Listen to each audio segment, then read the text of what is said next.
BMW 7-seriya batamom o'zgarib ketdi azizlar. Hop, faralarga bitta e'tibor berasiz. Xrustalka va dizaynlari o'zgardi.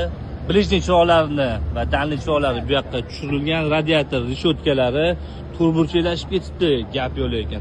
Ikki xil rang kombinatsiyasidagi rang avtomobilga juda o'zgacha vid berib turibdi. Ammo diskasini qarang. Volkswagen'dagi G63 diskaga juda ham o'xshash bo'lib qolibdi faqat. Hop, tomda to'liq panorama. Eshiklarimizni bitta ochish orqali avtomatik ochishimiz mumkin bo'ladi. Hop, Bowers and Wilkins audio sistemasi. Yo'lovchi uchun ham alohida monitor qo'shildi va buni dizaynlarga bitta e'tibor berasiz. Juda ham boshqacha. Hop, mana bu ishoning, bu chiqarayotgan ovoz 3D emas, bu o'zi 3D sound sistema deyapti. Bilmayman, 4D mi, 5D mi? Men reallikni his qilyapman. Hamma joydan muzika kelyapti. Xuddi kinoteatrni ichida o'tirasiz-ku.